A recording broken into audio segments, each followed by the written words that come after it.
se me escucha, ¿no? Lo pregunto una sola vez, así ya me quedo tranquilo. Perfectamente. Perfecto. Bueno, un minuto más y empezamos entonces. Está bien, está bien.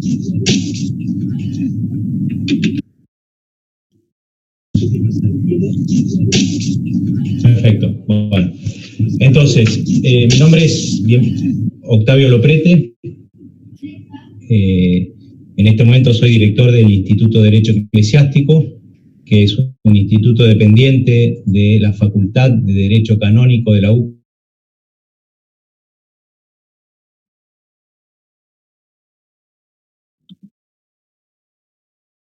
De la Iglesia.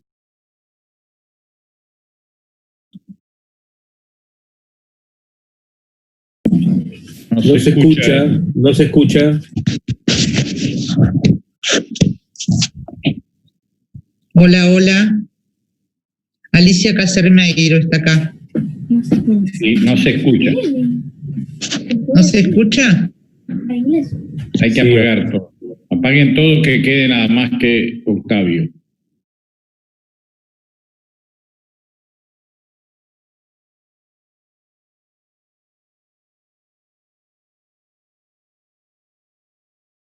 Octavio, te hemos perdido, no sé si me estás escuchando, pero no se te escucha a vos en este momento.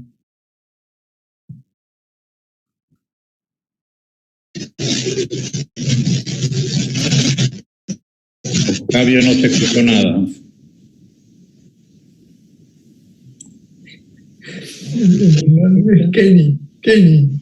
Es Hernández, son Tomás Irán. No, pero este es Buzo. Hola, hola. A ver, Octavio. ¿Ahí se me escucha? Ahora sí. Bien. Empiezo entonces.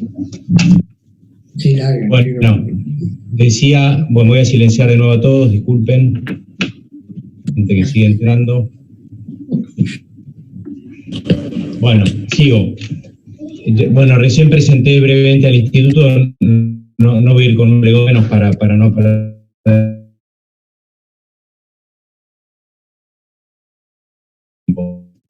Dejamos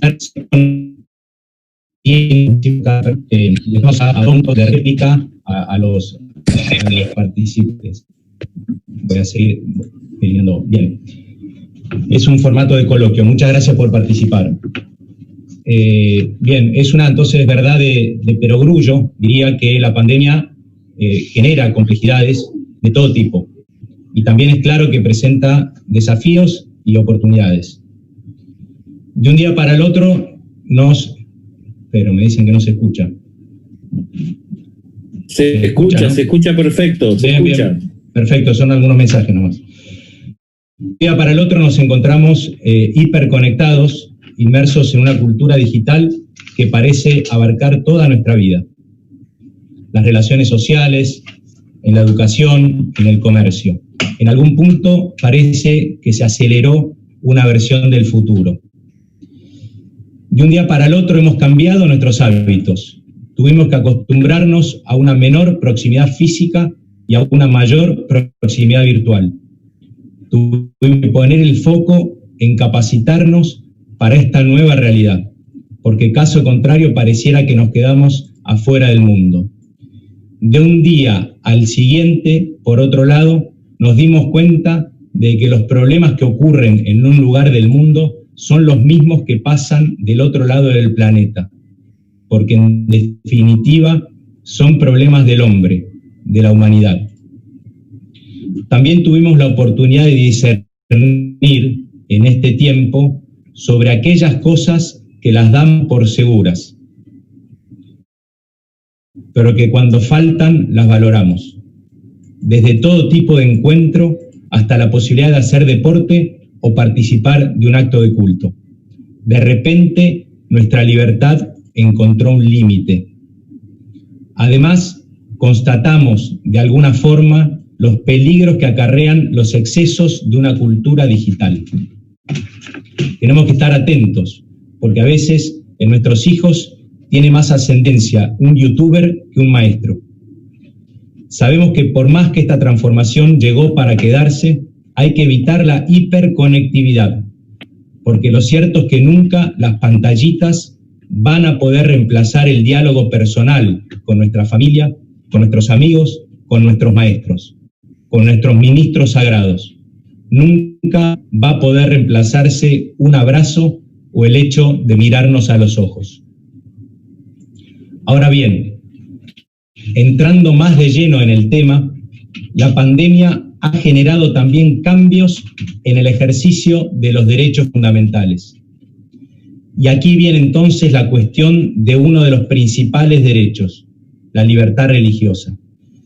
Como sabemos, es un derecho que presenta un aspecto interno, llamémoslo libertad de conciencia, y una dimensión externa, llamémosla libertad de culto. Y además presenta un aspecto individual, el acto de fe es personal, pero también, esperen que voy a silenciar a los nuevos ingresantes, pero también uno comunitario, colectivo, pues la fe se vive con otros. Y vemos entonces cómo la pandemia afecta varias de esas dimensiones.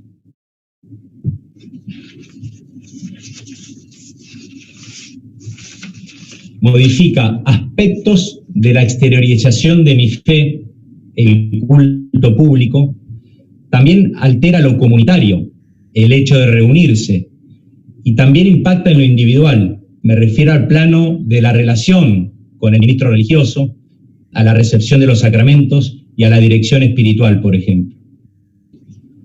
Decía antes que la pandemia modificó hábitos del comportamiento diario. Lo cierto es que acá se incluye a la vivencia de la fe, y confieso que quizás algunos aspectos son positivos. Pienso en un incremento de los tiempos de oración personal y de la oración en familia. Pienso además en una mayor participación de fieles en actos de culto por internet.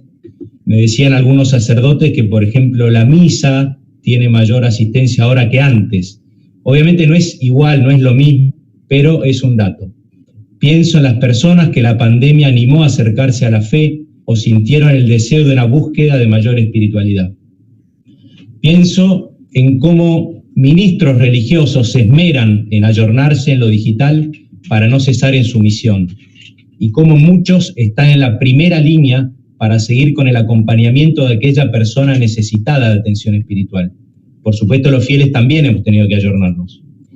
En este sentido, ¿acaso sea una oportunidad para las confesiones religiosas de acelerar los mecanismos de evangelización a través de vías digitales? El mismo mensaje, pero a través de nuevos medios.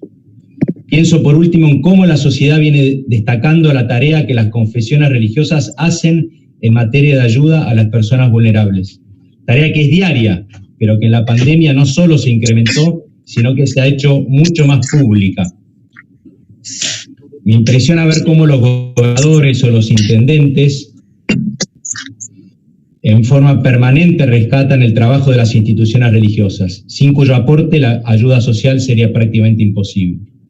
En definitiva, lo cierto es que la cuarentena presenta sombras, muchas, pero también algunas luces. Vuelvo a la libertad religiosa como derecho fundamental. Primero hay que subrayar algo obvio: el Estado de Derecho sigue rigiendo en épocas de crisis y ningún derecho fundamental puede suspenderse. El Estado de limitar los mismos. Recordemos que los derechos no son absolutos, cumpliendo ciertos requisitos. Esto seguramente lo explicará mejor el profesor Navarro Floria.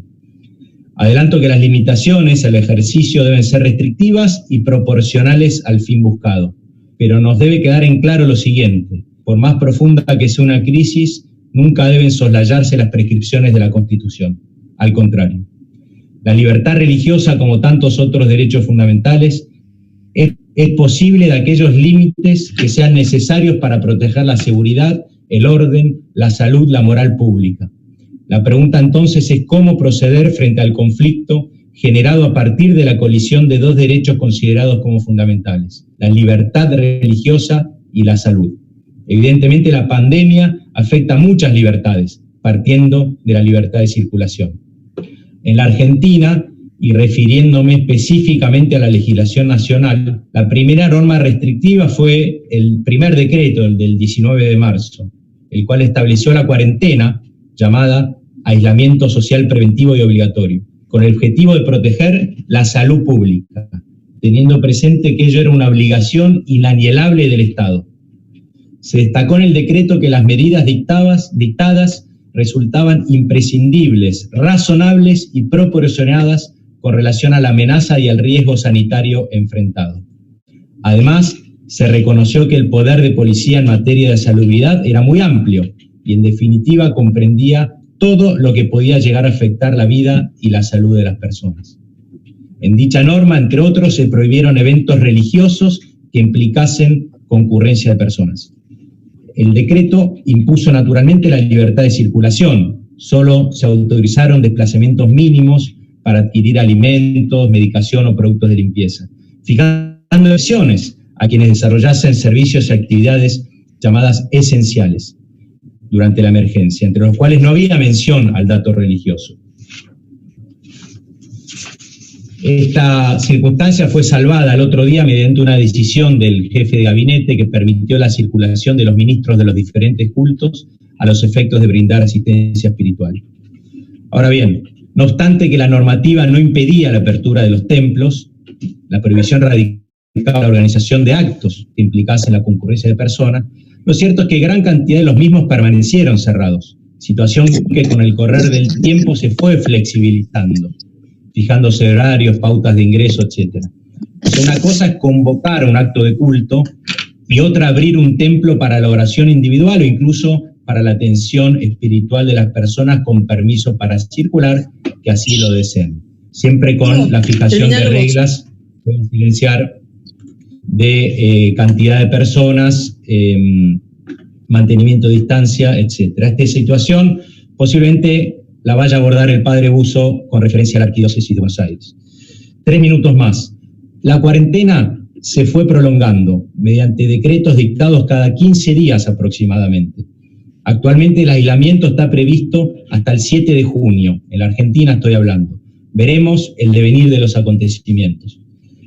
Algunos decretos posteriores modificaron en cierto sentido la prescripción relativa a las actividades prohibidas, porque se consignó la mención a eventos públicos y privados, los religiosos entre ellos. En el tema, finalmente, hay que mencionar una decisión del jefe de gabinete del 15 de mayo, según la cual se amplió el listado de actividades exceptuadas del aislamiento, autorizándose ahora sí actividades religiosas individuales en iglesias, templos y lugares de culto de todos los cultos. Pero se dejó constancia que en ningún caso ello debía consistir en la celebración de ceremonias que implicase la reunión de personas y además regía para todo el territorio nacional, menos para capital y conurbano, el llamado AMBA, que le dan una definición. Esta entonces es la situación desde el punto de vista legal a nivel nacional. En cada provincia, en cada municipio se presenta un universo tan amplio como diverso. El Gobierno Nacional ha delegado en las jurisdicciones muchas decisiones en lo atinente a la cuarentena. Mientras tanto, las confesiones religiosas se han ido adaptando, generando protocolos de apertura de los templos, de acceso a los ministros sagrados y creando nuevos espacios de diálogo, servicios de escucha y acompañamiento espiritual. Lamentablemente, por ahora, el acceso a celebraciones que importan presencia física, por ejemplo, los sacramentos, ha quedado muy limitada. Para no extenderme, ya terminando, marco los siguientes puntos a modo de conclusión. La pandemia ha modificado hábitos, quizás para siempre. Evidentemente, esto también redunda en las cuestiones que atañen a la religión. Mientras se desarrolla la cuarentena, los fieles tenemos que adecuar la forma de vivir la fe al nuevo escenario, y las confesiones religiosas y sus ministros, cada uno de acuerdo a su edad y a su estado de salud, tienen que continuar con su misión, acomodándola con la creatividad que otorga el nuevo estado de cosas. El Estado debe extremar su prudencia a la hora de legislar en materia de derechos fundamentales, en este caso, en todo aquello que involucra la fe de las personas y la tarea de las instituciones. Debe el Estado constatar que cada medida dispuesta sea razonable y se justifique de acuerdo a los fines buscados. El único criterio no debe ser el sanitarista, sino que la mirada debe ser más amplia. La salud como bien no se reduce a la ausencia de una afección o enfermedad, sino a un bienestar integral de cada persona. No olvidemos que la fe, para quien la tiene, constituye uno de los elementos fundamentales de su concepción de vida y por lo tanto la libertad religiosa debe ser respetada y garantizada. No olvidemos tampoco que en general la vida de fe nunca va a ser plena cuando quede limitada a actividades individuales o a escenarios virtuales. Es claro que el acto de fe es individual, es un encuentro personal y de amistad con Dios, pero resulta social tanto la naturaleza del hombre como de la religión misma. Además, la vida de fe exige participar de determinados actos que requieren acceso a los pastores y presencia física. En suma, las confesiones religiosas tienen que asumir el nuevo estado de cosas, alzando la voz al Estado cuando se excedan la limitación de los derechos fundamentales. Siempre el diálogo será el mejor camino. Recordemos que dialogando se toman mejores decisiones. Los fieles, mientras tanto, seguiremos viviendo la fe desde la realidad que impone este escenario, tratando de evitar en lo posible, es una apreciación personal, la cultura de la hiperconectividad, porque en definitiva, para comunicarse con el Creador no falta Wi-Fi. Bueno, eso es lo que yo quería decir y ahora le voy a pasar la palabra al presbítero doctor Ariel David Busso, a quien le pido que prenda su micrófono. El padre Busso es profesor de Derecho Canónico, vicepresidente del Tribunal Eclesiástico Nacional y también fue decano de la facultad y director de este instituto. Él se va a referir más en concreto a la experiencia intraeclesial. Padre Busso, su palabra. Gracias. Bueno, buenas tardes a todos. Muchas gracias, Octavio. Brevitatis causa, comienzo. El tema, yo lo que voy a hablar es de lo que sé, que es un poco la vida de durante este tiempo de la pandemia desde la Iglesia Católica, o sea, desde una confesión religiosa, cómo la estamos viviendo y sobre todo cuáles son las medidas que se tomaron y cuáles son los beneficios que hay. La primera cuestión es en el tema de la historia. En la Iglesia no hay mucha cuestión sobre la cuestión de pandemia y confesión religiosa. En realidad, la mayoría de las cuestiones sobre la Iglesia en tiempos de problemas fueron durante las guerras. Si tomamos el ejemplo de Francia, por ejemplo, que desde el año 1905 se separa la Iglesia y el Estado, durante la Primera Guerra Mundial se usaron muchos hospitales en las iglesias y muchos conventos, pero eso era porque pertenecían al Estado esos bienes eclesiásticos. En la Segunda Guerra Mundial fue la misma iglesia la que ofrecía los edificios, porque muchas, las de después de 1905 pertenecen a la Iglesia Católica y no al Estado francés. Y ahí lo ofrecieron. No hay sobre el asunto de pandemias, que realmente lo hay. Pero encontré, revisando un poco algunas cuestiones, que la primera cuestión que se habla de las pandemias en la Iglesia fue durante el periodo de la Iglesia del Papado en Aviñón. Allí, cuando fue elegido el Papa Clemente VI, en el año 1348, él le compra por 80.000 florines a la reina Juana de Nápoles el ducado de Valence, donde estaba Aviñón. En ese mismo momento viene la peste negra o la peste bubónica. Por lo tanto, la reina se lo terminó regalando al papado el ducado de Valence y Aviñón, y ahí se alojó el Papa durante todo el tiempo. La historia dice que el Papa Clemente VI, como decían que el calor no permitía la entrada de la peste bubónica, lo tenía entre dos fuegos. Yo creo que se murió de calor ese hombre, porque lo terminaron matando. Pero ese Clemente, que duró solamente 3 años, a pesar de la peste negra, y que murió después de la peste negra, condenó la violencia, porque ahí había un problema que era el problema de la culpa, y que muchas veces yo lo he escuchado ahora. ¿Qué hicimos para merecer esto? Un poco la historia. Y ahí la culpa, en aquel tiempo, hubo una gran persecución a los judíos, que por otro lado se habían instalado en Aviñón, porque eran los que prestaban el dinero a la iglesia y para levantar los monumentos que había alrededor. Entonces el Papa saca 2 bulas muy importantes en ese tiempo. La primera es que la pestilencia no es lo que Dios castiga a la gente, es una bula papal muy interesante, del año 1348. Y la segunda fue, y por lo tanto, que no culparan a los judíos, que no eran los culpables. Y la segunda fue en 1349, que condenó a los flagelantes, que eran aquellos celantes que iban por las calles flagelándose porque decían que la pandemia era fruto del pecado. No hay otra acción religiosa sobre la pandemia antigua en la historia de la Iglesia. ¿Qué hizo la Iglesia Universal durante esta época? Digo, necesito ir brevitatis causa. Al afectar la vida religiosa, se aplicaron dos cuestiones que ya están en el derecho canónico y que por lo tanto ya se encuentran dentro de la vida de la Iglesia. Uno es el tema de la dispensa. La dispensa es la relajación de la ley en un caso especial mientras dura la ley. En ese caso se aplicó algo que corresponde no al Santo Padre, sino que corresponde a los ordinarios, que es la dispensa del precepto dominical. Esa dispensa del precepto dominical, la potestad también la tiene el párroco, de poder dar la dispensa en un caso especial. Y por otro lado existe la dispensa presunta, que es cuando una persona aplica el principio que nadie está obligado a lo imposible. Ad impossibilia nemo tenetur, nadie está obligado. El canon 87 del Código pone ya una dispensa que ya está hecha, que prácticamente es más una epiqueia, no entra en la distinción, pero es el canon 87, y en el canon 1245 está la cuestión que también el párroco podría aplicarla en este caso. La segunda aplicación del derecho canónico que aplica en el derecho universal con respecto a esto es la cuestión del arrepentimiento sin absolución para el caso de los pecados graves.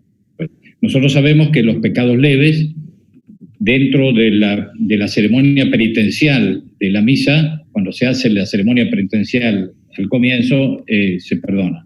Los pecados graves, de acuerdo a lo que nos dice el Concilio de Letrán en 1215, debe haber una confesión de los pecados y la absolución sacramental del sacerdote personal. Hay un documento, hay un audio que anda dando vuelta que un sacerdote que da absolución por video no es válida. No es válida. ¿Por qué no es válida? Porque lo que existe realmente en tiempo de pandemia, como en tiempo de imposibilidad, es que cuando existe contrición perfecta, no es necesario la absolución cuando alguien no puede. Por lo tanto, lo que hace esa persona es hacer un acto de arrepentimiento perfecto, es decir, no vale la atrición, el arrepentimiento por miedo, sino una condición que es el arrepentimiento por amor, y ya tiene el perdón de los pecados y hace el acto de poder confesarse apenas pueda. Ese principio ya está, por lo tanto no es necesario ningún tipo de aplicación. Pero hay otra cosa más que se ha aplicado en esta época y que hemos hablado muy poco sobre el tema. El canon 1248, parágrafo 2 del Código, habla que una liturgia existe también en la liturgia familiar.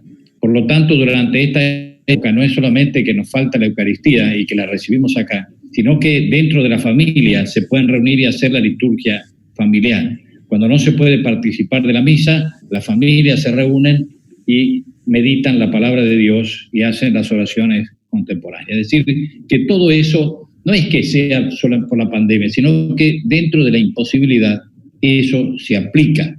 Y por lo tanto, esto es lo que ha hecho la Iglesia Universal durante esta época. En la Arquidiócesis de Buenos Aires, durante esta época, tengo dos datos concretos. Uno del 15 de abril al 15 de mayo y del 15 de mayo hasta nuestros días. Desde el 15 de abril en adelante, digo los datos del 15 de abril en adelante. ¿Qué se hicieron en esta pandemia? 16 parroquias dieron para vacunación antigripal para mayores de 60 años sin cobertura médica social, que estaban cercanas a las escuelas públicas y donde no se hacen vacunaciones. Las parroquias se hacen cargo del aseo, de comprar las vacunas, de cuando no lo puede traer, cuando no hay otro que puede traer, compraron muchísimas vacunas también por ayuda particular. El promedio de esas 16 parroquias fueron entre 170 y 200 personas por día que se vacunaron. Fue una resolución entre el jefe de gobierno y el cardenal, pero que realmente en muchos casos no alcanzaron las vacunas y fueron compradas vacunadas. Las parroquias, colegios, muchas parroquias y colegios alojaron ancianos vulnerables de contagio o vecinos de cuarentena. Los hogares de Cáritas habilitaron 400 camas para los sin hogar, con aislamiento y alimento incluido. El servicio sacerdotal de urgencia se habilitó durante el día. En el número, anoten los que tienen acá en Buenos Aires, porque es bueno avisarlo, 4801-2000. Este es el servicio sacerdotal de urgencia.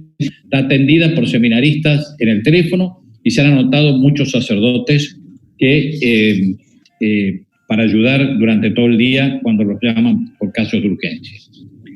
Desde el 15 de mayo en adelante aumentó mucho la diaconía en la iglesia y allí las villas de emergencia comenzaron a dar, el promedio son 4.500 viandas por día en las villas de emergencia. 16 parroquias cercanas a las villas dan de comer un promedio de 200 personas por día. Estos son de las parroquias, porque a muchas capillas, como la capilla nuestra de las esclavas, veo que cada vez hay mayor cantidad de gente y gracias a Dios hay muchísima gente que prestan su tiempo y las hermanas que están haciendo una obra maravillosa. También, al mismo tiempo, en todas las parroquias pueden, en cualquier momento que esté cerrada, tiene obligación de abrir. Alguien toca el timbre. El dato es que muchas parroquias, alrededor de 90, ayudan a 40 a 50 familias. Hay una parroquia que ayuda a 130 familias por día. Los capellanes de hospitales, que en Buenos Aires son 35, que están nombrados, se le sumaron 70 sacerdotes voluntarios para la atención de enfermos. Digo, esos son unos datos. ¿Por qué hablo acá sobre esos datos en una cuestión de libertad religiosa? Porque hay una cuestión de doctrina que para nosotros es importante aplicarla en este momento. La Iglesia tiene un triple despliegue evangélico. Un triple despliegue evangélico. El primero es el querigma, es decir, el fervor del anuncio. El fervor del anuncio. Vayan y prediquen, la predicación. Y acá yo les aseguro que nunca he predicado más que durante este tiempo. Por lo tanto, este medio sirve para la predicación, una parte de la predicación. Después voy a decir por qué. El segundo despliegue, el primero es el querigma. El segundo es la diaconía, que es el despliegue de la caridad, la multiplicación de los panes de Jesucristo. San Pablo VI, que mañana es el día de San Pablo VI, decía, todo hombre es mi hermano. Y por lo tanto, cuando alguien hace algo humano, eso humano, cuando se hace con amor, se transforma en cristiano. Y la tercera es la liturgia, es decir, la celebración de la fe. Podríamos decir que la diaconía y el querigma está bastante completo y en aumento, aunque con una metodología diversa. La liturgia que se celebra, se unen, la única cosa que queda es la comunión espiritual y el gran deseo. Miren, el deseo, la sed, es la única forma de poder llegar a algo perfecto, cuando alguien desea. Sin deseo no llega nunca alguien a concretar su propia vida. Durante este tiempo hemos notado una mayor búsqueda de Dios y un renacer en la fe en muchos. Lo que sí que la diaconía ha pasado a primer lugar en este tiempo. Y por lo tanto, el problema que tenemos es que en el querigma, en el anuncio, hay un detrimento de la catequesis, es decir, la explicación de la doctrina. Por eso yo voy a aprovechar un poco en el próximo la semana, hacer unos días también de predicar un poco la doctrina. Al no tener la liturgia, hay un detrimento grande de los sacramentos, que ese es otro problema. El problema de la reunión sacramental es un aspecto de la Iglesia y muy importante, sobre todo el tema del bautismo. El tema del bautismo tiene la condición de entrar en la Iglesia y estos días no tenemos bautismo. Pero pensemos un poco. A ver, si hay un caso grave y de necesidad, acuérdense que toda persona mayor de 7 años puede bautizar, aunque esa persona no crea y no esté bautizada. Basta que haga lo que enseña la Iglesia. Por lo tanto, si hay gravedad, puede hacerse en ese momento. Y si no, es necesario esperar un poco. Dios no se ata, no tiene solo un solo salvavidas. Por lo tanto, hay que pensar que es el Todopoderoso y la gran misericordia, y que no nos apuremos. En este aspecto habrá un momento. Si es urgente, se puede hacer. No es necesario esperar los grandes bautismos como hacíamos antes en este momento. Hay 180 parroquias cerca de 100 están abiertas durante el día para la oración y adoración, y muchas otras capillas que están abiertas. Es decir, que durante el día las iglesias están abiertas durante este tiempo. A ver, ¿de dónde sale todo esto que le estoy diciendo? Benedicto XVI, la primera encíclica de él, Deus Caritas Est, sobre la caridad de Dios y la de los hombres, el número 23, habla que las principales estructuras jurídicas fueron de la caridad. Y entonces está hablando de la diaconía. Habla de la estructura de los monasterios de Egipto, que tenían una cuestión asistencial como algo especial junto con la oración. En el siglo V, las autoridades civiles repartían el trigo, tenían obligación de darle a cada monasterio algo de trigo para darle a las personas para que el monasterio hiciera diaconía. Por lo tanto, no es una cuestión agregada a la iglesia de dar de comer a los pobres y de atender durante este tiempo. Gregorio Magno menciona a los diáconos en Roma. En el fondo, los cardenales diáconos nacieron porque eran titulares de diaconía. ¿Qué hacían las diaconías? Daban de comer a los pobres. Tanto que uno de ellos, donde el cardenal Cayano era titular, se llamaba San Lorenzo in panis perna, que quería decir aquel que reparte el pan. De hecho, el patrono de las personas que reparten el pan es San Lorenzo, porque se dice que fue precisamente San Lorenzo, diácono, el que perdió la vida durante ese tiempo como mártir de la diaconía, porque fue por la envidia de los otros que estaban allá. No nos olvidemos que nuestra Iglesia Católica tiene algo que no tienen otros cultos, que es que permanece abierta nuestra Iglesia, permanecen abiertas aún no teniendo liturgia, cosa que hizo convertir a Edith Stein la primera vez que entró a la Catedral de Colonia, y se extrañó que en las sinagogas y en la iglesia protestante solamente se abren cuando existe alguna liturgia, o por lo menos cuando existe una celebración. Las iglesias católicas están abiertas con el Santísimo, y le llamó la atención a Edith Stein que entrara una mujer en ese momento y que simplemente con su canasta de verdura se pusiera a rezar y ella miraba dónde estaba la liturgia. Las iglesias están abiertas, es parte de nuestra Iglesia Católica. Yo tengo un poco de temor también, como dice Octavio, le tengo de temor al acostumbramiento virtual. Ya lo teníamos. Los chicos en el recreo del colegio, en lugar de jugar, andan con el teléfono mirando por todos lados. Dos personas que van a comer a un restaurante, en lugar de hablar entre ellos, cada uno está con su teléfono. Eso ya estaba antes. Esto, lo que tengo miedo es que muchas personas sientan más tranquilidad de estar en su casa y a veces ver este espectáculo. Quiero agregar dos cositas y enseguida dejo Octavio. La primera es que cuando ustedes se unan a una misa durante esta época de pandemia, fíjense que sea la misa que se está celebrando en ese momento.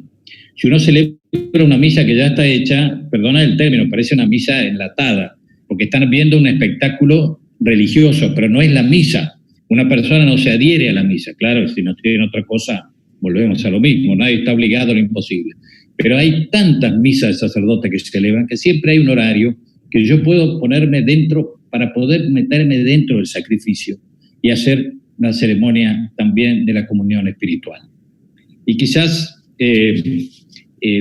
durante este tiempo, si bien podemos hacer, nos falta la liturgia, el querigma lo podemos hacer. Se puede rezar en familia, los padres, los abuelos, no les está prohibido que le enseñen a rezar las oraciones.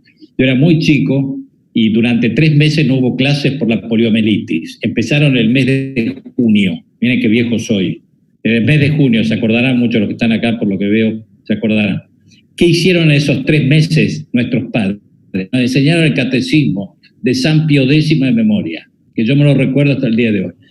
Por lo tanto, se puede enseñar, se puede hacer, las familias dentro, se pueden enseñar. Sé que es más difícil ahora que antes, por la cantidad de cosas que hay, pero se puede hacer algo. Y después de decir como Humberto Eco, que lo dijo con una ironía que no me adhiero a la ironía, pero me adhiero a lo que dijo. Dice, el drama del Internet es que ha convertido al tonto del pueblo en el portavoz de la verdad. Y saben, durante este tiempo hay gente que habla y dice cosas, por eso hay que mirar menos noticiero y aprovechar durante este tiempo para rezar un poco más y meternos más en la zona del querigma y en la zona de la diaconía. Bueno, muchas gracias por escuchar. Muchas gracias.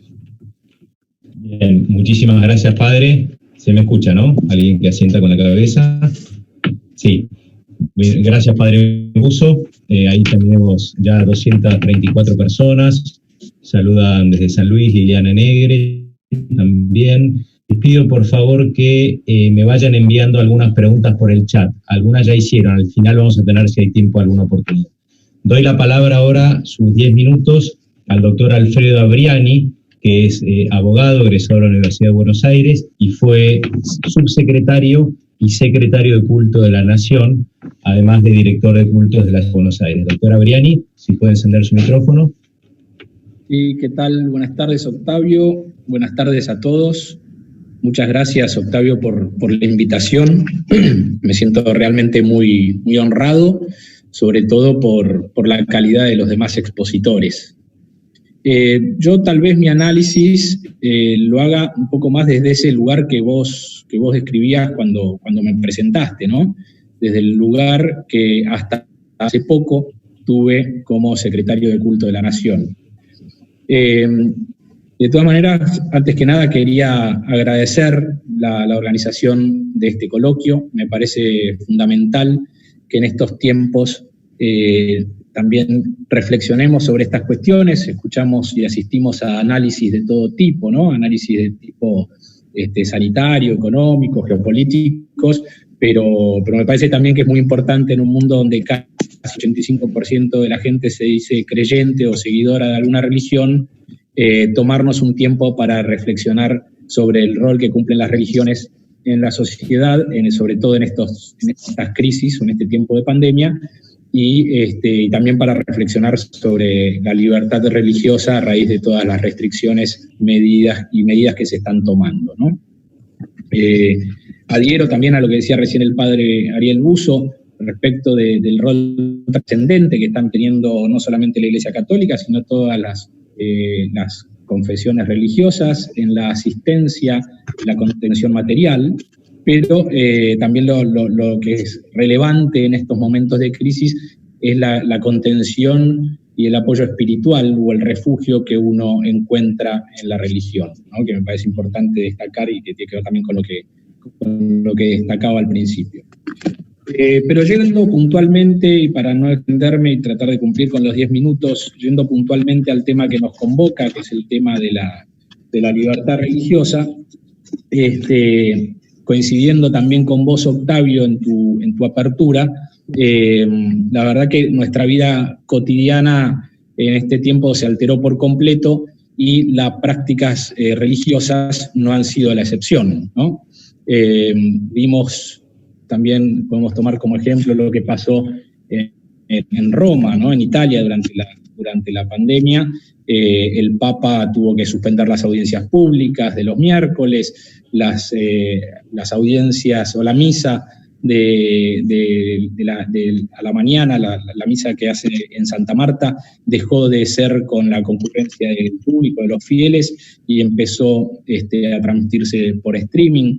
En Arabia Saudita se suspendieron la peregrinación a la Meca, la Medina, que son las ciudades de las más importantes junto con Jerusalén para los musulmanes.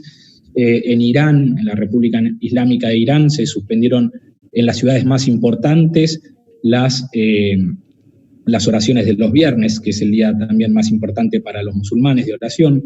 Entonces, como veníamos diciendo, nuestras prácticas religiosas se vieron alteradas a raíz de esta crisis que estamos viendo que estamos viviendo por el coronavirus.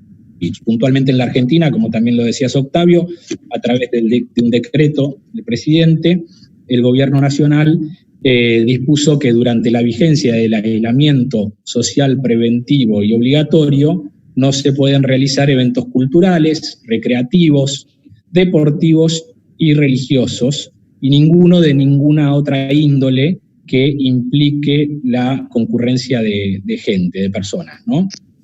Pero, también lo decías vos, Octavio, al principio, acertadamente, inmediatamente, desde mi punto de vista, acertadamente se corrigió también y se permitió la circulación de los líderes religiosos para la asistencia espiritual de los fieles. Y posteriormente, en una nueva etapa de esta pandemia o de esta cuarentena, se habilitó la apertura de los templos para la oración individual de los fieles, ¿no? Creo todas esas que fueron flexibilizaciones, algunas que se dieron más rápido, otras un poquito más tarde en el tiempo, pero todas realmente muy acertadas y adecuadas para no restringir en abuso el ejercicio de la libertad religiosa y las prácticas religiosas.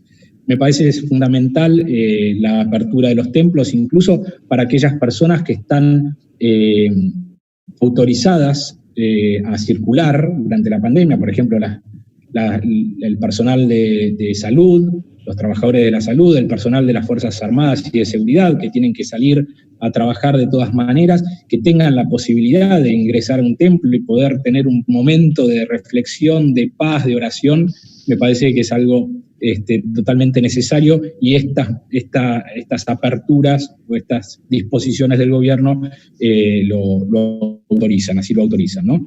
Pero bueno, estas restricciones también abrieron un debate que es muy sensible y que se dio también en otros países sobre si afectan o no la libertad religiosa. Claramente estamos frente a una puja de derechos individuales y derechos colectivos, ¿no? Pero yo creo que tenemos que tratar de manejarnos entre dos variables, ¿no? Por un lado, la máxima libertad posible, y me parece importante la palabra posible, y la mínima restricción necesaria, ¿no? Y también ahí me parece muy importante destacar la palabra necesaria. Como les decía antes, es una cuestión opinable, que además puede estar condicionada según las exigencias de la práctica religiosa de cada confesión. Recién lo escuchábamos al padre Busto, y no es lo mismo el caso de los católicos o de algunas denominaciones cristianas que tienen los sacramentos que el caso de los judíos, los musulmanes y otras confesiones, ¿no?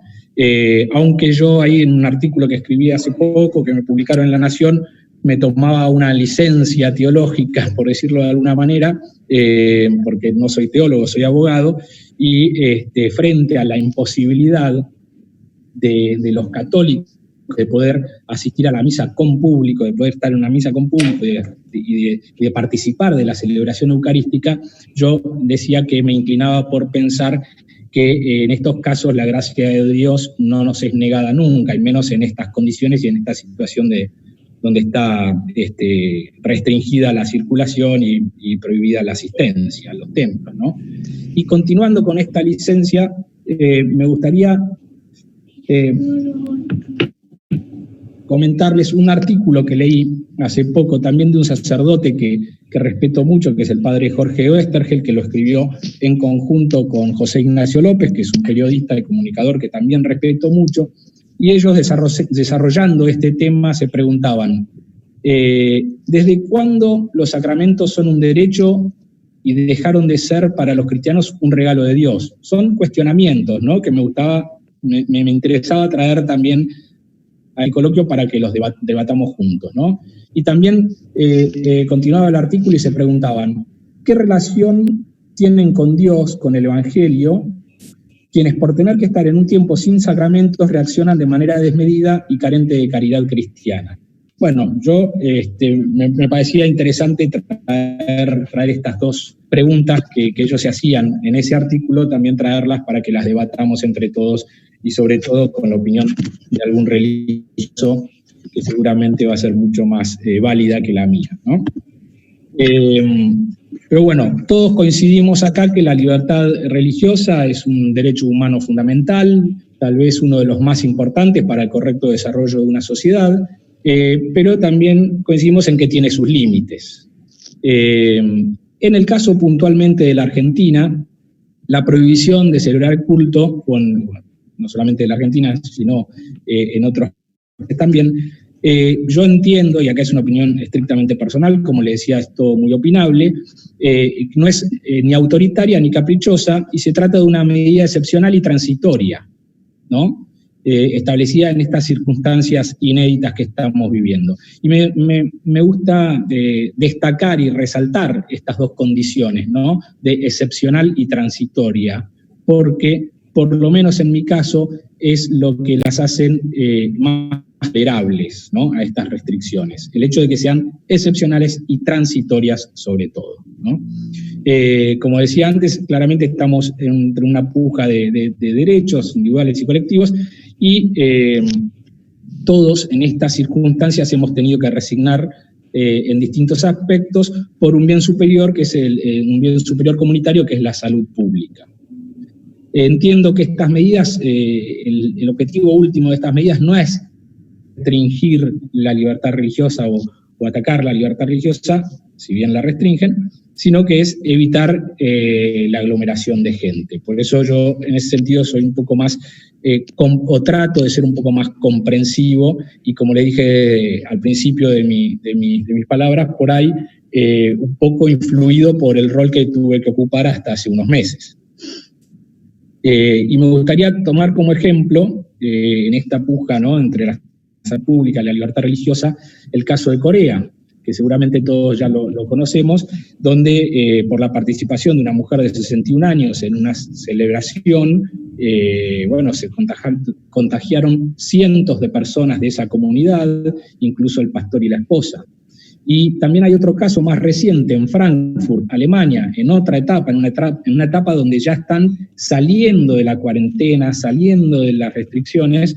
Se celebró en Frankfurt, en una iglesia bautista, una celebración, o se hizo una celebración religiosa, y tomando todas las medidas del caso, incluido todas las medidas sanitarias propuestas por las autoridades, terminaron contagiándose 40 personas. Esto en Alemania, con la conducta de los alemanes, tomando todas las medidas del caso, y en una etapa donde ya están más de apertura, que es distinta a la que estamos nosotros. Muchas veces los casos de otros países no son extrapolables directamente a lo que sucede en nuestro país o en otros países, porque la realidad y el desarrollo de la pandemia es distinto en cada uno de los casos.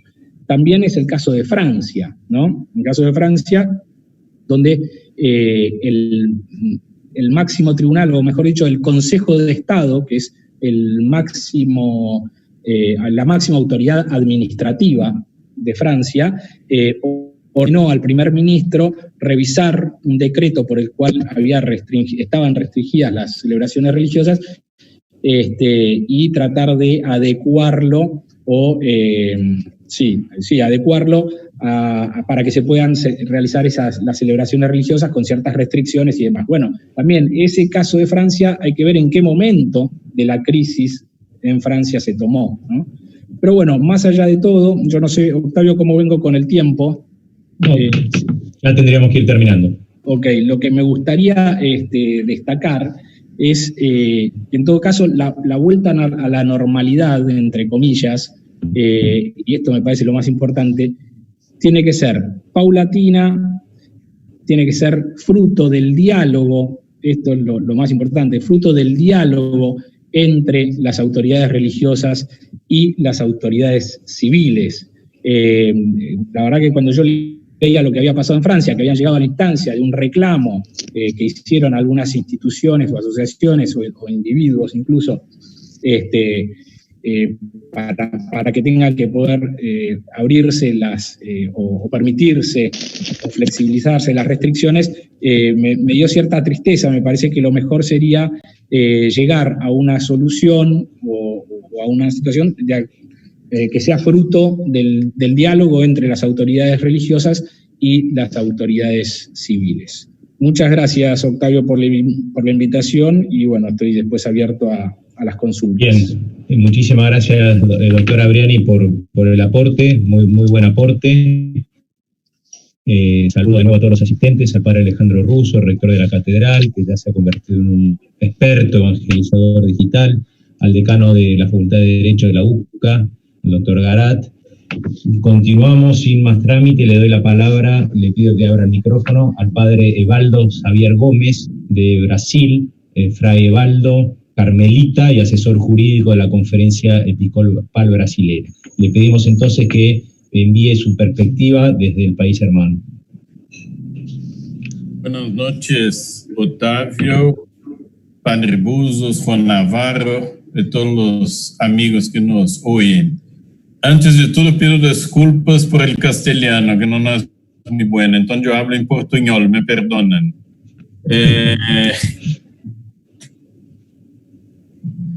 El problema, en mi perspectiva, es más de lo que es esencial y lo que no es esencial en un contexto como el actual de pandemia. Lo que se puede hacer y lo que no se puede hacer en este contexto.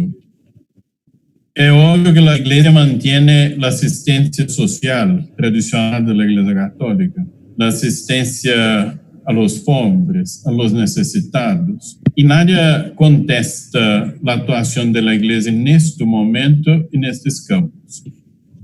Pero la deuda que viene es la esencialidad o no de la dimensión espiritual, religiosa de la Iglesia. Yo no veo el problema actual y la cuestión de la religión en la pandemia en la perspectiva del conflicto de derechos, o sea, del conflicto del derecho a la libertad religiosa que está siendo violado en función del derecho a la salud. Yo creo que la estrada, el camino, es un camino de armonía entre los dos. Nadie quiere exponer las personas a la contaminación de una enfermedad tan grave como esta. Y yo traigo dos informaciones iniciales sobre el caso y la situación en Brasil, como me pidió el profesor Loprete cuando me invitó a hablar aquí para ustedes. En el día 14 de marzo, al inicio de la pandemia, la Justicia de São Paulo decretó la suspensión de las misas en el Santuario Nacional de Aparecida. Vosotros lo sabéis, los argentinos, es el santuario mariano más grande del mundo. A los argentinos les gusta mucho eso. Dicen que son 12 millones de personas y es la segunda iglesia católica más grande después de la Basílica de San Pedro en Roma. Pero la justicia decretó la suspensión de las celebraciones en el Santuario Nacional en un día de sábado, la víspera del domingo, cuando millares de personas acogen y van al santuario. Esta suspensión afectaba el santuario en la Semana Santa. Una otra información importante. Días después, eso fue el 14 de marzo, el día 25 de marzo, el presidente de la República, Jair Bolsonaro, publicó el decreto 10.292, en el cual decretaba los servicios y actividades esenciales en el periodo de pandemia en Brasil. De entre los servicios esenciales, Bolsonaro incluyó las casas lotéricas de juegos y las actividades religiosas. Y así, el decreto del gobierno federal considera, de Bolsonaro, que las actividades religiosas deben ser mantenidas porque son consideradas por el gobierno federal servicios esenciales. En el contexto brasileño no es tan fácil porque la competencia es de los estados los gobernadores de los estados y los alcaldes de las ciudades. A nivel federal hay ese decreto. Algunos días después del decreto, el juez federal de la Sexta Vara de Brasília determinou que el decreto no podría ser aplicado en Brasília, también era suspenso el decreto del presidente. Y justificaba el juez federal. El decreto del presidente Bolsonaro no se coaduna con la gravísima situación de calamidad pública. Y toda la sociedad brasileña, implícitamente la Iglesia también, debe asegurar los derechos fundamentales a la vida y a la salud. No menciona el juez federal ni la decisión el derecho a la libertad religiosa. En el día 1 de abril, todo eso en marzo, pero en 1 de abril, el Tribunal Regional Federal ha suspenso la decisión del juez de la primera vara de Río de Janeiro y determinó que las casas lotéricas eran actividades esenciales y también las actividades religiosas. El conflicto que nace en el país, en el contexto brasileño, es exactamente esto, lo que es esencial y lo que no es esencial en este momento. Yo confieso que yo nunca he visto tanta uso de la tecnología como en esos días. En todas las iglesias hay la misa transmitida online, las celebraciones online. En todas las iglesias y parroquias, los curas están celebrando y los fieles participan virtualmente. Es un cambio grandísimo ni la sociedad, ni la cultura y ni la visión que tenemos de la práctica religiosa como tal. Una información más actual de mayo de este año, el 26 de mayo, el alcalde de Río de Janeiro determinó la gradual abertura de las tiendas, de las actividades económicas e incluyó las iglesias y los templos religiosos como actividad esencial que deben ser abertos. Da la parte católica hay una resistencia no a la abertura propiamente dito, pero el problema es cómo se hace. Y un ejemplo muy feliz que yo veo es del obispo de Goiânia, en Goiás, donde estuvieron recientemente el padre Buzos, el profesor Navarro, el profesor Loprete.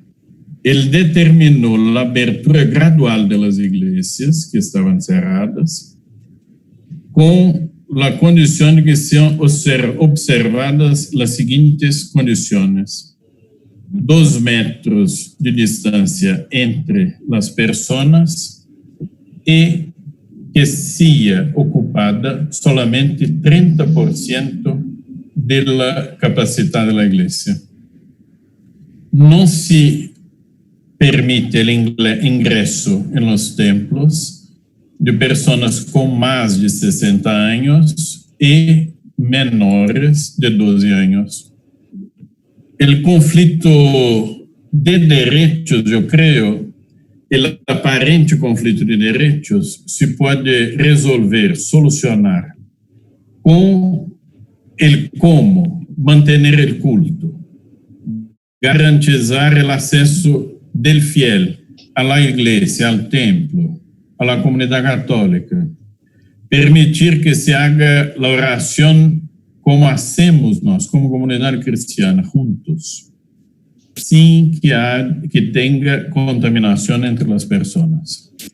El problema, yo creo también, una otra vertente, un outro campo que se deve ter um pouco de preocupação é que a pandemia não se torne uma ocasião de restrição absoluta ou persecução da prática religiosa. Que a pandemia não seja uma oportunidade a fazer com que a prática religiosa seja diminuída na sociedade ou ponida em uma situação de inferioridade. Muitos se perguntam, e com propriedade, o pão é essencial e eu posso ir a comprar meu pão todos os dias. O banco é essencial por la atividade econômica. Os correios são essenciais porque é necessário a correspondência. Eu posso ir a la farmácia e comprar mi remédio, minha medicina. Incluso os pet shops para os animais são essenciais. A comida é essencial. E a pergunta que se hace, que se deve fazer, na minha opinião, se todo isso é essencial, e a religião, quando é que deixa de ser essencial? Ou se não é essencial, como não violar o direito da pessoa humana a ter sua religião e sua prática religiosa? Não é sendo violada a religião, a liberdade de religião, e não se violando a liberdade de religião, se garantiza ao ser humano o direito à espiritualidade, a viver a fé, a ser cristiano, ou não ser cristiano, segundo o arbítrio de cada um. Pero o reto mais grande é esse. E esse também é o que dizia o Papa Francisco, uma preocupação grandíssima com a assistência espiritual a los fieles. Eu creio que é isto. Perdão por Muchísimas gracias, Fray Evaldo. Muchas gracias. Por la intervención, por el esfuerzo en hablar en castellano, que se entendió perfecto. Obrigado. Seguimos, estamos unos minutos atrasados nomás. Le doy la palabra entonces al doctor José Antonio Calvi del Risco, que es abogado, ejerce como abogado de instituciones religiosas en Lima, Perú, y fundador del Consorcio Latinoamericano de Libertad Religiosa, formando parte de su consejo directivo. Pedimos entonces los 10 minutos al profesor Calvi.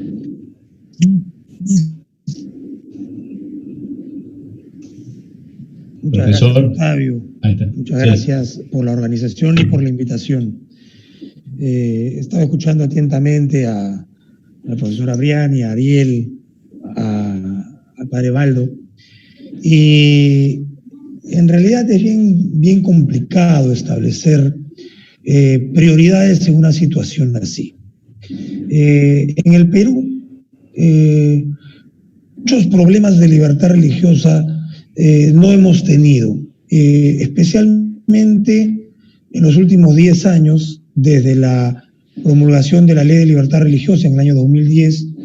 El Perú es un país en el que prácticamente todos los cultos han podido y ejercen su libertad religiosa sin problemas, y el Estado no... Perdón. Volver a activar, José Antonio, volver a activar el sonido. Ahí está, perdón. ¿Ahora sí? Sí. Les decía rápidamente que en los últimos 10 años, desde que se promulgó la Ley de Libertad Religiosa en el Perú, prácticamente problemas serios de libertad religiosa de algún culto no ha habido.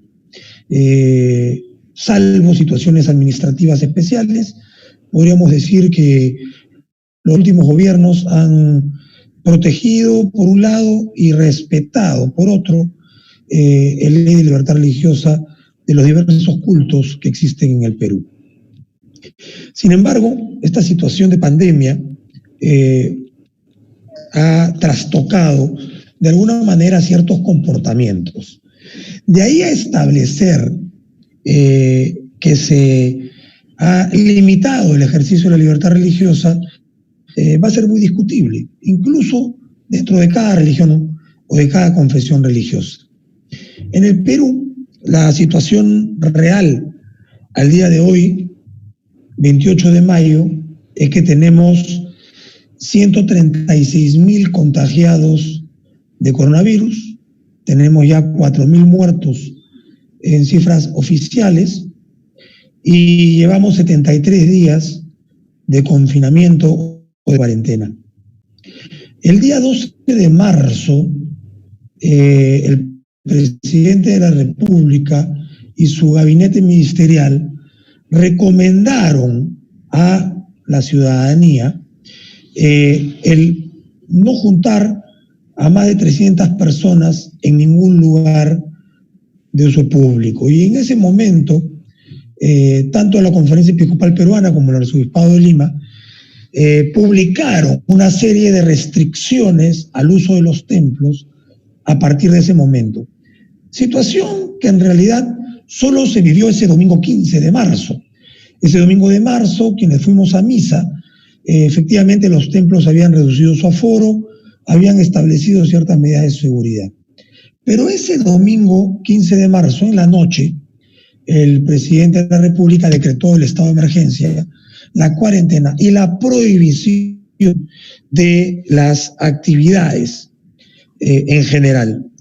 Entre ellas, se suspendieron los desfiles, fiestas patronales, actividades civiles y religiosas.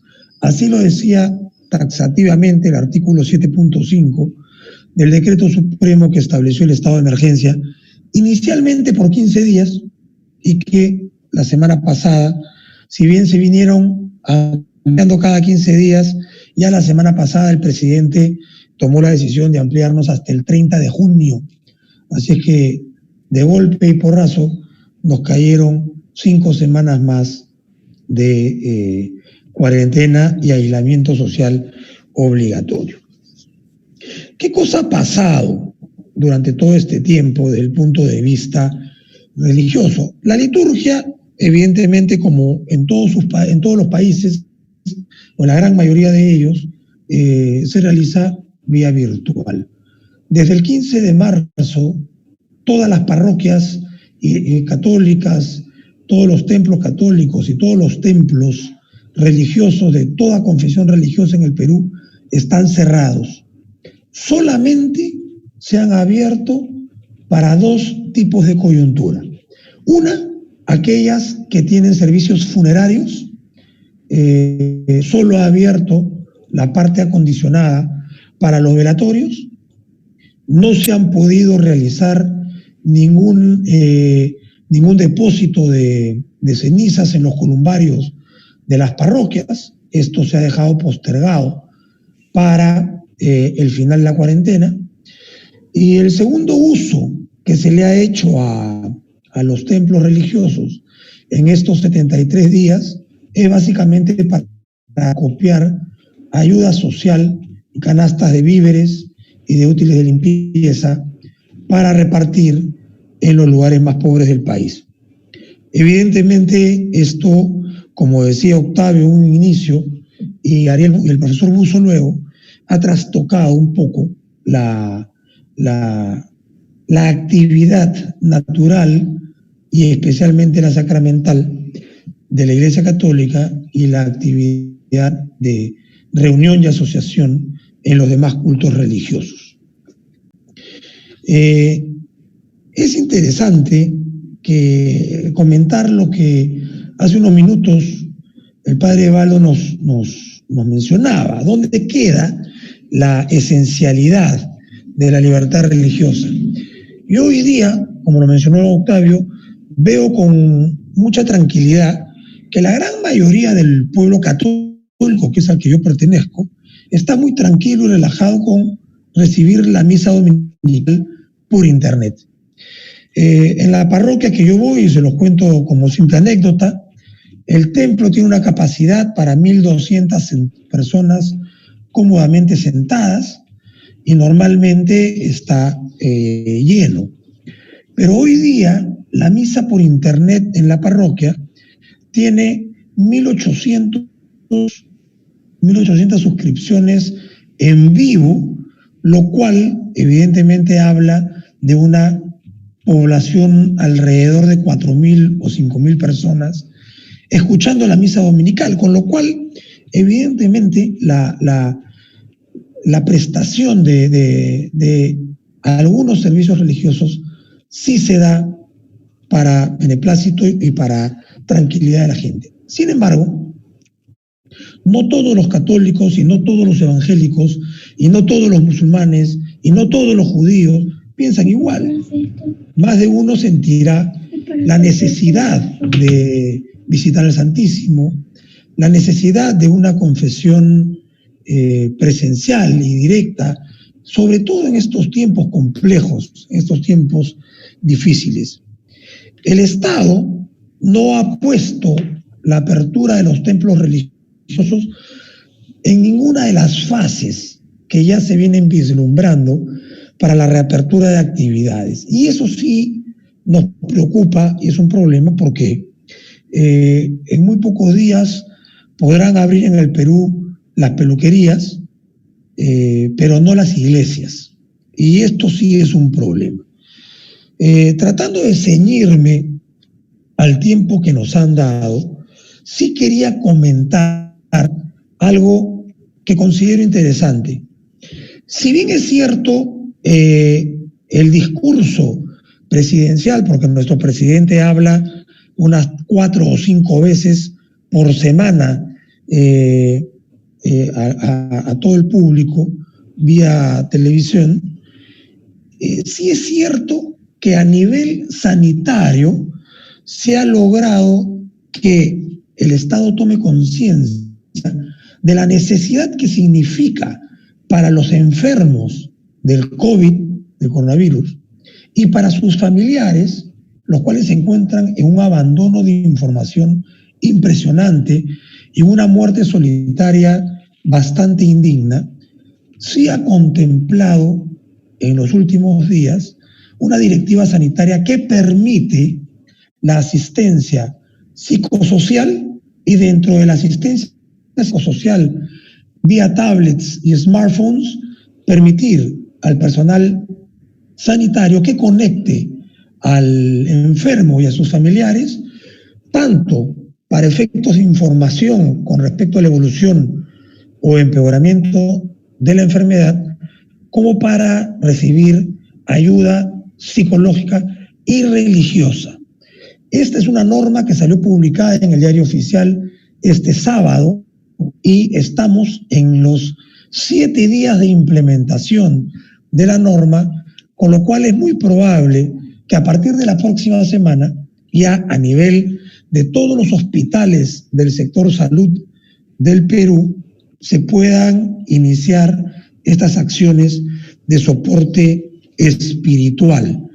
Y al mencionar el soporte espiritual, la norma establece que es justamente las organizaciones comunitarias, instituciones eclesiales, parroquias, organizaciones religiosas, evangélicas y de otros credos, etcétera, aquellas que van a tener que dar ese soporte tanto al Estado como a las personas y familias para brindarle a los enfermos este acompañamiento psicosocial durante este tiempo de pandemia. Sí me pareció interesante mencionarlo en la parte final de la exposición, porque es algo nuevo y si bien es cierto, hasta el día viernes de la semana pasada no había habido ningún pronunciamiento formal con respecto a cuestiones de orden religioso, este fin de semana obtuvimos esta norma y de alguna manera creemos que se le ha dado un interés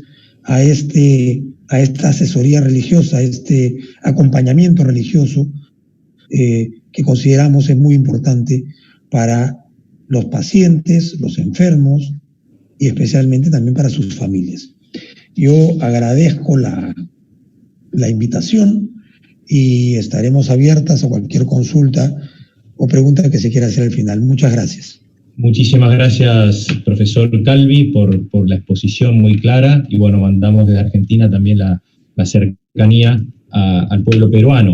Antes de continuar con el expositor final, quería enviar un saludo que está conectado, está presente en este coloquio, el cardenal arzobispo de Mérida, Baltasar Porras Cardoso, que también hoy día es administrador apostólico de Caracas, Venezuela. Eminencia, lo saludamos. Muchas gracias por su presencia. Le doy la palabra entonces al profesor Juan Navarro Floria, doctor en Derecho por la Universidad Complutense de Madrid, profesor titular de la UCA. Es la última exposición, después si nos queda algún tiempito para decir algo más. Fíjense, igual en el chat hay un montón de preguntas e intervenciones. Profesor Navarro, su tiempo. Muchas gracias, Octavio. Gracias a todos. Un saludo muy cordial a tanta gente y a los expositores que me han precedido, todos queridos amigos. Cuando una reunión como esta tiene alguna ventaja y alguna desventaja. Sobre todo la desventaja que primero la gente está cansada y segundo, muchas de las cosas que uno hubiera dicho, a lo mejor ya la dijo otro, entonces querría evitar repetir. Así que voy a tratar de ser breve y poner alguna idea. En primer lugar, yo creo que una de las cosas que está ocurriendo es que estamos siendo como sometidos a falsos dilemas. Algo decía el padre Evaldo hace un momento, ¿no? Parece que la cosa fue, digamos, o cuarentena o muerte, ¿no es cierto? Que si uno no está en una cuarentena estricta, está eligiendo la muerte, y nadie elige la muerte. Y tampoco hay una opción, una dicotomía entre religión y salud. Entonces, si yo quiero cuidar la salud, tengo que abandonar la práctica religiosa, o viceversa. Yo quiero tener una práctica religiosa, eso significa una condena a perder mi salud. No es así.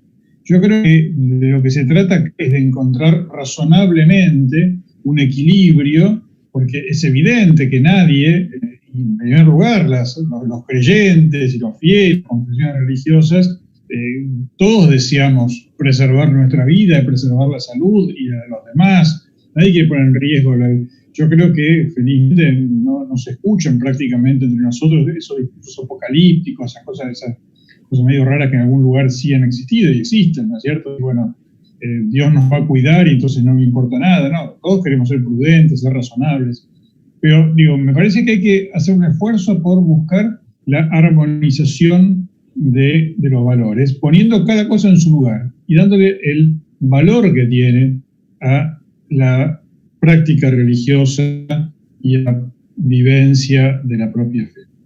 Papa Francisco decía eso hace tiempo, que la Iglesia no es una ONG, y es verdad, la Iglesia no es una ONG, pero da la sensación de que en este contexto muchas veces se la ve como si no fuera. El gobierno, los estados valoran muchísimo y lo bien que hacen, la tarea admirable que hacen las confesiones religiosas, la Iglesia Católica u otras confesiones, en la primera línea de atención, sobre todo los más vulnerables, la atención a los más pobres, los comedores, tantas cosas que se hacen que son maravillosas. Esa labor de diaconía que nos decía el padre Busso, que es muy linda esa triple mirada que nos ofreció.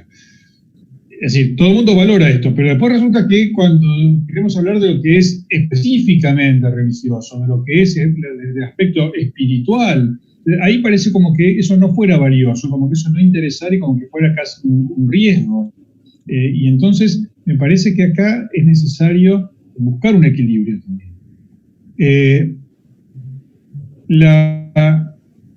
Yo pensaba, eso es una idea. La otra idea es, hay un tema claro, uno es abogado y entonces tiene una mirada de las cosas un poco, a lo mejor distinta de otra gente y tiende a mirar, a acentuar algunas cuestiones más formales, ¿no es cierto?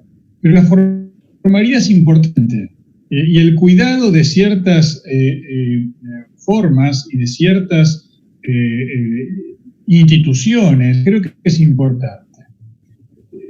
La Constitución y las leyes y los tratados internacionales, la Constitución está hecha para regir siempre, para regir en los momentos de, llamémosle, normalidad y también en los momentos de emergencia y de crisis. Y quizás con más razón en los momentos de emergencia y de crisis, uno tiene que aferrarse a la vigencia de las instituciones, porque si no, estamos en el reino de la arbitrariedad.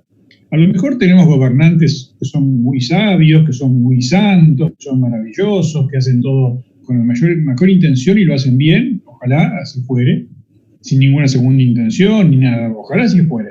Pero tenemos derecho a exigir que se cumplan las normas y que se cumplan las leyes. Yo pensaba en el caso de, a lo mejor, algunos amigos de otros países que no están participando acá, no lo conocen. Hace unos días la policía irrumpió en la celebración de un matrimonio, de una boda judía, y terminaron presos los que se estaban casando, el rabino, los parientes, todo. ¿Por qué? Porque la norma que se ha dictado en la Argentina, creo que alguien la recordó antes, es muy tremenda. Dice que están prohibidos los eventos públicos y privados religiosos que impliquen concurrencia de personas. Es decir, todos. Un evento sin concurrencia de personas no existe. Cualquier evento religioso está prohibido en la Argentina. Incluso este casamiento. Ahora yo digo, ¿estas personas tenían derecho a casarse? Sí, tienen. La Constitución garantiza expresamente el derecho a casarse. ¿Se puede suprimir ese derecho? ¿Se puede restringir ese derecho? Bueno, sí, en ciertas situaciones de emergencia. Ahora, por ejemplo, nuestra Constitución dice que para poder restringir las garantías constitucionales hace falta declarar el estado de sitio. No se declaró en la Argentina el estado de sitio. Es una palabra que tiene muy mala prensa, muy mala connotación, ¿no es cierto? Uno recuerda épocas feas, pero la verdad es que la Constitución dice que ese es el camino, no lo hemos seguido. Los tratados internacionales de derechos humanos dicen que no la libertad religiosa en sí misma, no la libertad interior, las prácticas, las exteriorizaciones de la libertad religiosa pueden ser objeto de limitaciones por algunas razones, por ejemplo, la salud pública. Es correcto esto. Pero hay modos y formas. Dice, esto solo puede ser hecho por ley. En la Argentina no se ha dictado ninguna ley. Nuestro Congreso recién ahora está empezando a hacer una especie de trabajo medio virtual, no ha sesionado, no sesiona, no se reúne, y hemos tenido una cantidad de normas dictadas por el Poder Ejecutivo, decretos, normas provinciales, municipales, ustedes son incompetentes. ¿Están mal las normas en su contenido? Bueno, no necesariamente, a lo mejor son razonables, pero formalmente están mal. Y entonces, me parece que uno no debe consentir. No debe consentirlo porque debe pretender que se cumpla. Si lo que están queriendo limitar es correcto, hagámoslo por la vía que corresponde y no por otra vía, que abre un precedente peligroso. ¿Cuáles son las condiciones para poder limitar los derechos y la libertad religiosa? Primero, que sea por ley, como decía, cosa que no ha ocurrido. Segundo, que esto tenga una limitación en el tiempo. Pero claro, ¿qué es lo que tenemos? Que cada 15 días nos prorrogan por 15 días más, y ya llevamos 3 meses. ¿Y hasta cuándo? No sabemos. El presidente ha dicho que esto durará lo que tenga que durar, y no ha dicho cuál es la condición objetiva en la cual se va a producir la salida. No es que dijo, bueno, cuando tengamos menos de tantos contagios, cuando tengamos... No, sí, mientras el gobierno quiera, seguirá prorrogándolo. Entonces, la idea de la limitación temporal me parece que está entrando un poco en crisis. Esta gente que se quiere casar, no entienden, si quieren casar, bueno, que esperen un poco. Hay que bautizar a un chico, Ariel Buzo decía muy bien, bueno, en caso de urgencia, necesidad, cualquiera bautiza, y si no, esperemos un poco. Yo tengo un nieto que ha nacido desde hace unos meses y que no lo hemos podido bautizar y no lo podemos bautizar. Está bien, si fuera necesario, voy yo y lo bautizo, el padre o la madre, pero queremos bautizarlo en algún momento. Los que se querían casar, se quieren casar y tienen derecho a hacerlo. A lo mejor los más jóvenes, o sea, que gente joven viendo esta charla, les parece extraño que alguien quiera casarse, porque bueno, es una cosa que está un poco pasada de moda, pero los que somos más viejos recordamos cuando todavía era mal visto que alguien se fuera a vivir con su pareja sin estar casado, ¿no es cierto? Y bueno, y hay gente que quiere empezar su vida matrimonial y tiene razón y se quieren casar. ¿Por qué vamos a vivir casarse? Entonces, a lo que voy es a esto. Hay un tema de una absolutización de las cosas que es lo inconveniente. El Consejo de Estado francés, Francia es el paradigma de la laicidad, no es un país que esté especialmente preocupado por favorecer la vida religiosa, ¿no es cierto? Todos lo sabemos. Sin embargo, el Consejo de Estado francés acaba de dictar una sentencia, una resolución, donde declara inconstitucional la prohibición absoluta de reuniones religiosas. Bueno, no hay razón para una prohibición absoluta de reuniones religiosas como la que tenemos nosotros. Porque se puede decir, bien, cumplamos los requisitos que sean razonables, un número limitado de personas, manteniendo distancia, con medidas sanitarias, que alguien se puede llegar a enfermar, y bueno, si alguien se puede llegar a enfermar, tomamos todas las precauciones, así como podemos ir al supermercado, como podemos ir a hacer compras, como podemos ir a tantos otros lugares que están abiertos, como se puede ir a la casa de juegos, se jugar a la lotería, bueno, se podrá ir a hacer una celebración religiosa acotada, reducida, ¿no es cierto? Celebrar un matrimonio, hacer un funeral con un número limitado de personas, cuando se puede hacer un funeral digno para alguien que se ha muerto de coronavirus o de cualquier otra cosa, hacer un bautismo, o celebrar la Eucaristía con cierta, o cualquier otra, o la oración de la sinagoga o la mezquita. Entonces digo, me parece a mí que lo que yo creo que claramente lesiona la libertad religiosa, y me parece que es cuestionable, es esto, es que por decisión unilateral del gobierno se prohíban en forma absoluta determinadas celebraciones religiosas o determinadas actividades religiosas. Yo creo que aquí lo que ha pasado, felizmente, es que esto no ha dado lugar a mayores conflictos, porque en general las autoridades religiosas han sido muy prudentes, demasiado prudentes, más que el gobierno. Entonces se han apurado a tomar medidas propias de cierre de templos, de celebraciones. Pero no, hay gente que a sus propios pastores les está pidiendo, a ver, queremos volver a una cierta normalidad. Y entonces, la forma de salir de esta situación debería ser, creo que lo decía Lauriani y me parece muy bien, a través del diálogo. Hace falta el diálogo, que haya medidas consensuadas, que haya medidas acordadas entre el Estado y las confesiones religiosas, poniendo las precauciones necesarias para cuidar la salud de todos, que todos estamos interesados, nadie quiere no cuidarla, pero de manera tal, ¿cierto?, que se pueda tener un mínimo, por lo menos, de actividad religiosa. Yo creo que este es un poco el planteo, después podemos entrar a ver temas concretos. Me parece que el tema de la asistencia religiosa a las personas que están internadas, que están sufriendo, es esencial. Felizmente, se ha habilitado la circulación de ministros de culto. No sé si es claro que puedan ingresar a los lugares de internación. Hay que decir también que la Argentina es un país muy grande y que hay provincias enteras donde no hay ningún caso, y sin embargo se han puesto estas mismas restricciones, o recién ahora están levantando un poco. También acá hay un tema de ir viendo según los lugares qué es lo que es razonable y qué es lo que no es razonable, ¿no es cierto? Y después hay muchas otras cosas que uno podría pensar. Después, cuando todo esto pase, si es que pasa, esperemos que sí, vamos a pensar el tema de la incidencia de estas nuevas tecnologías, ¿no es cierto? Yo digo, tenemos que empezar a pensar la libertad religiosa digital. Pues, es cierto, decía Ariel Buzo, claro, ¿no? La confesión tiene que ser cara a cara y no se puede hacer.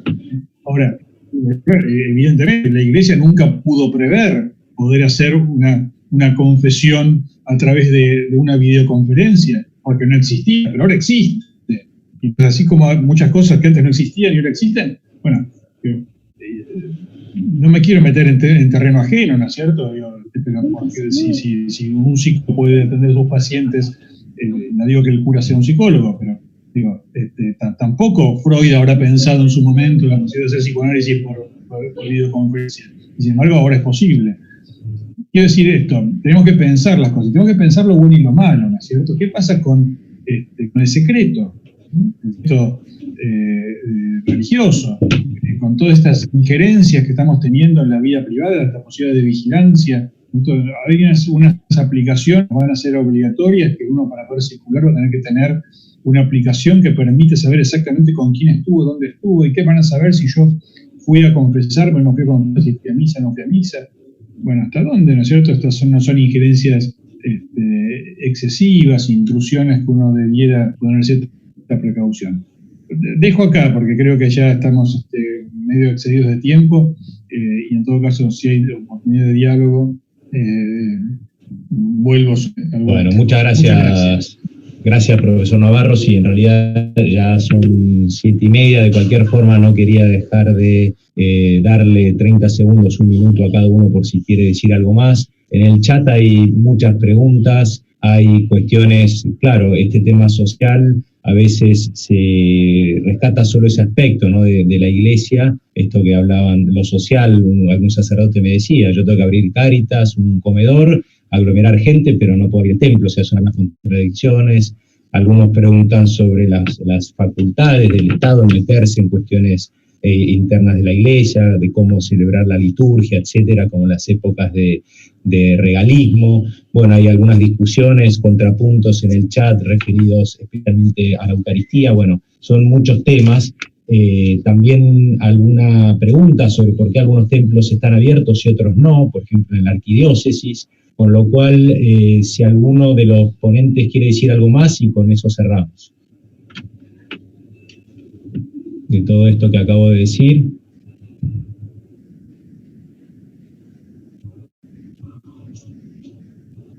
No están... Padre Buzo está ahí. José Antonio quiere decir algo, parece. José Antonio, sí. Sí, solamente... 30 segundos, por favor. Sí, nada. A diferencia de la situación legislativa en Argentina, en el Perú también la Constitución habla exactamente, Juan, del mismo requerimiento, pero acá sí se cumplió el decreto supremo que ordenó el estado de emergencia para poder suspender derechos esenciales y constitucionales. Entonces, acá sí, desde el primer día, desde el 15 de marzo, se cumplió con la Constitución y se suspendió todo desde un inicio. Bien. Sí, perdón, José, acá también hay un decreto de necesidad y urgencia, que es el que sustentó todo esta emergencia. Medio raro, una emergencia declarada por otro motivo y que se amplió por decreto. Y ese decreto de necesidad y urgencia debió tener un proceso de revisión o de validación legislativa que lo Bueno, muy bien. Seguramente quedaron un montón de cuestiones sin responder, pero queremos ser respetuosos también del tiempo. Muchísimas gracias por participar, las 234 personas que estuvieron, y ojalá que podamos reunirnos en otra oportunidad. Muchísimas gracias.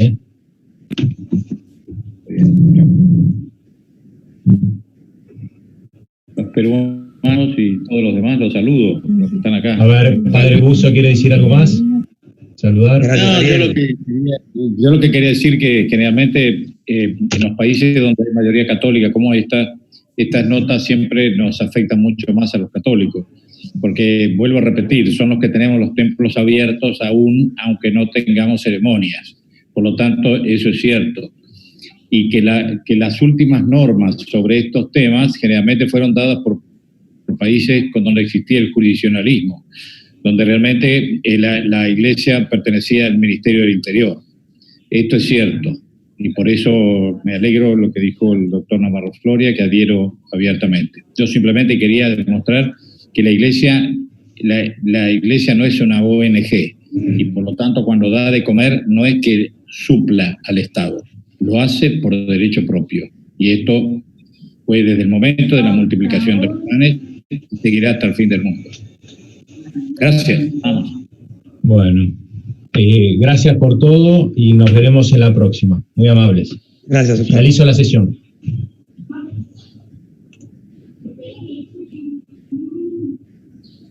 Gracias, buenas tardes. Muchas gracias, Otávio, a todos. Muchas gracias, Juan Navarro, Padre Buzos. Muchas gracias. Bien, Padre Baldo. Hasta pronto, Baldo, que estés bien. Gracias a todos. Hasta luego. Hasta luego. Muchas gracias por todo. Gracias a todos. Muchas gracias a todos.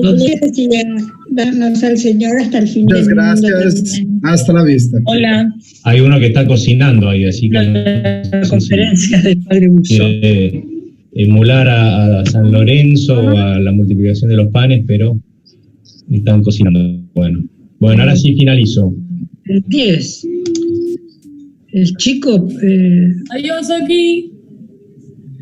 Nos vemos. Gracias por todo.